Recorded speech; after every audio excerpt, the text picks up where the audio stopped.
I had no idea. Look at you. You look terrific. Oh my gosh, man. Come on, put your speed on. Let's go diving. Okay, let's go. Let's go. Oh my good gracious. I can't believe it. You look the same as you did 4 years ago. You're retiring. How are you doing? I'm doing good. How you doing? I can't believe you're here. I can't believe this guy. Did you know about this? I knew about it. Oh, you son of a gun. Oh, it's so good to see you. It's great to see you. I'm dying to see your documentary. Is that out yet? Yeah, we're looking for a distributor. Good. So, yeah. What about this? Isn't this This is something? awesome. This is incredible. Thank you guys so much. This is great. I had no idea this guy was. This was one of my things about this was, oh man, if I could only get a hold of Greg. In fact, I think one of the lines I have written for the copy was when he left that summer to move to Mission Viejo and work with Sandy Lee. That was the last I ever saw of him. And here you are. And here I am. Oh my God. Here I am. This is great. This is why the story had to hold. I see. Okay, because I wanted to put it up top. I wanted to make it one of the first ones I did. Yeah. You know, I don't know if I've ever told you this story, and I'll tell all you this too. One of the reasons, when I was coming here out to, every Friday afternoon, the diving always had to be here because that was the only platform. And Well, Springboard. well, we didn't have that's right, platform at that time. It was only Springboard. Yeah. So we would come here, and because diving is right in the middle of the swim meets, I'd have a lot of time to kill, right? Yeah. So I would go up and I'd walk around the school. I thought, man, what a cool school. It was like, what, 2 years old back then, I think. When it was a very, very new school. I said, someday when I have kids, I want them to come here. Yeah. And I kept that thought in mind. So when my kids got to be junior high age, we both moved here just up the street. Oh, so that great. they could go to Valhalla. Cool. Both of them went here, graduated. In fact, Joe Wilson knows they went to school with her daughters. Yeah. One of them graduated in '96, the other one in 2000. Both of them swam varsity all 4 years. Awesome. Couldn't get them to dive. Yeah. Didn't have a good dive coach back then. So. But, well, I was coaching the dive team when I was here. You coached here Yeah. when you were yeah, also with, I guess Jim, you would. Jim Whitehead. Yes, he was doing the swimming and I was doing the diving, Yes. men's and women's. Yes. So I was helping the kids out, and then the girls recruited me for the gymnastics team because I could hand spot, right. So that whole group, still in contact with a lot of them, Julie Drake and Kevin McKay. Well, you started really a swim dynasty at this school. Yeah. You know that, right? Yeah. You attracted all this great talent to good. this school just because of what you did and the notoriety you gave to it. Yeah. And what's really great was that the academics here kept up with everything else about it. I mean, great. The great teachers and people they've had here. Yeah. Both of my boys went on to graduate college, have great careers and stuff, and all because of what started right here. And it started because of you. That's why I don't know if it started because of me. Well, that's why I'm here, is because I was here covering you. There you go. Oh my gosh, I'm so glad to see you. This is great to see you. I follow you on Twitter, of course. Oh, good. But oh my gosh, I can't get over it. I know. I was careful not to tweet anything about my trip down here. I was like, okay, I can't say where. I'm going to get in trouble with a lot of friends. Tisa. Back in I called my cousin, let her know that I was here so that I don't get in too much trouble with my godmother. So because I still got relative family here. Yeah, I still have family here. Ah, cool. Yeah. Now you were actually here. How long ago was it for the Hall of Fame induction? When you were, was it? Yeah, that was a few years ago. A few years ago. Yeah, a few years back. You and Brad DeLuiso, I think, right? Right. Yeah. I think so. Yeah. Oh my gosh. Yeah. I can't get over this. I am so blown away. And this whole thing here. Thank you guys so much. That's great. I don't know what to say. Speechless. Oh my God. Totally speechless. That's rare for me, Greg. Yes, I know. Oh my gosh. Oh yeah, here. I'm the one tasked with trying to replace this guy. Oh, hi. But it's an honor to meet you. You're a great Greg American. Louganis. Very nice to meet you. Thank you. Yeah. Thank you. Thank you. Just so you know, girls, I always go to your car wash. And Yay. and your gift wrapping. I know it doesn't make up for what you're doing today, but I just not gonna do it. This is great. Now you're all getting out of class for this, right? There you good. go. All right, good. Yeah, the principal's here. She'll write you an excuse. You guys are just awesome. Thank you. So I can't thank you all enough. This is really way above and beyond. This is going to be the highlight of my retirement, I tell you. Oh, my Lord. Oh my gosh, and I read your book, and I had no idea at the time what was going on in your life. You know, because here it seemed like everything was roses. You know, everything. I had no idea what you were going through. Yeah. But man, you really overcame. Yeah. You just overcame so much, and you are. Well, such a the diving, and you know, and a lot of the girls on the team. I mean, they were the ones who kept me going. Yeah. You know, the women's dive team and gymnastics team. You know, even the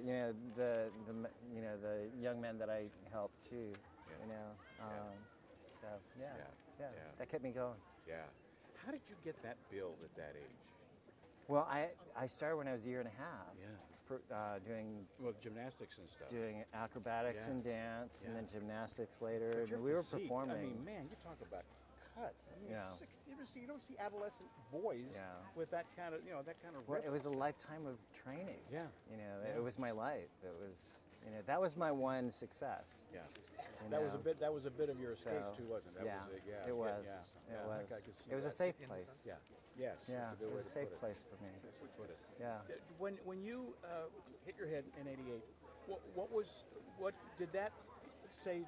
Because I imagine you've done it in practice. I'm guessing. No. You never had even in practice. No. What did that? I wait and do it in front of the in entire front of the entire world, you yeah. know? Did that make you think, gosh, maybe I am human after all, or what? No, you know what? I was diagnosed HIV positive 6 months prior. Right, yeah. And so then I knew I was in a country that I would not be allowed in had they known my HIV status at that moment in time. This was '88. In Seoul. And so I was terrified. I mean, I didn't know what my responsibility was. So I really was, like I said in my book, I was paralyzed by fear. Yep. But I did do the one thing I knew, and that was to dive. You know, it's like when you're in a play or when you're in a dance concert. You know, they're not going to stop. Yeah. There's no do-overs. No. You know, you just got to push forward. Yeah. The show must go on. And then after that, you had the best score they had in the prelims. Yeah.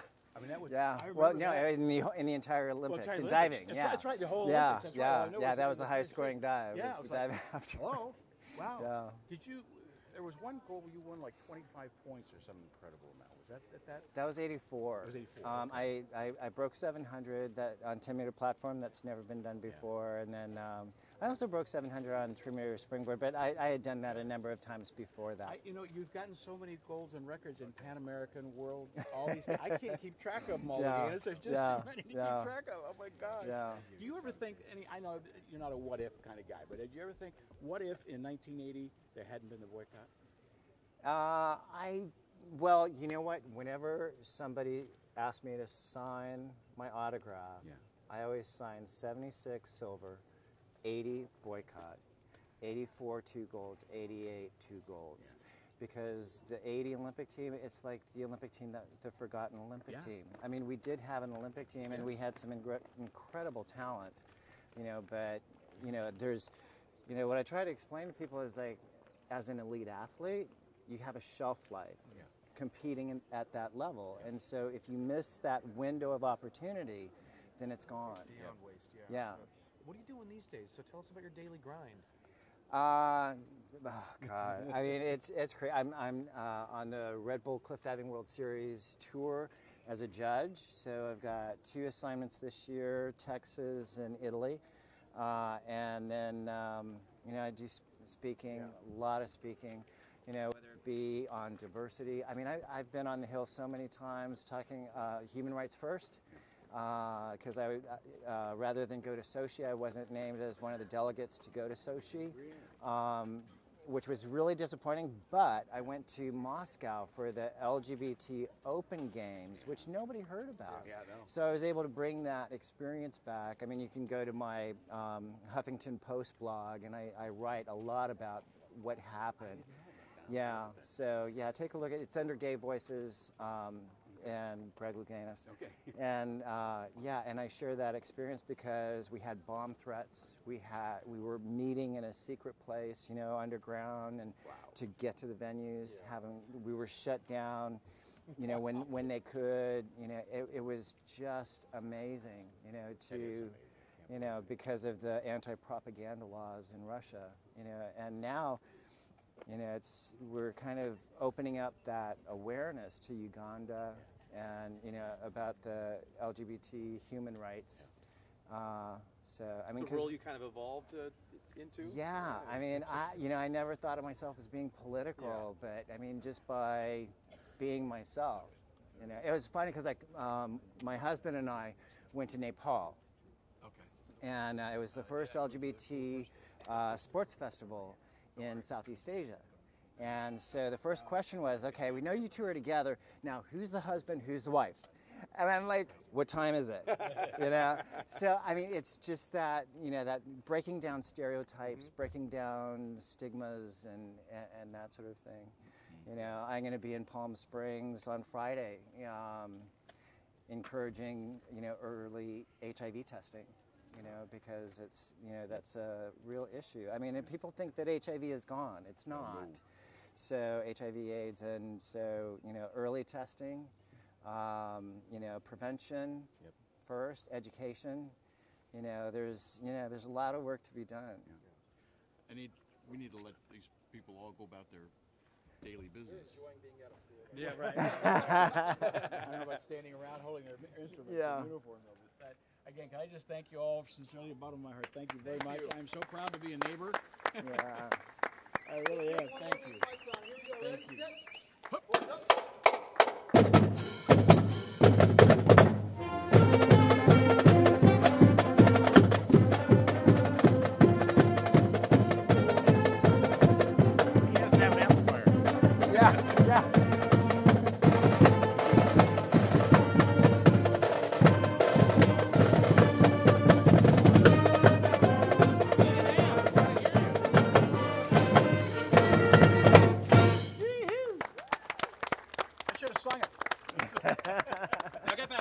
Awesome. They want us to go take a picture on the other side. Sure. Yeah. Definitely.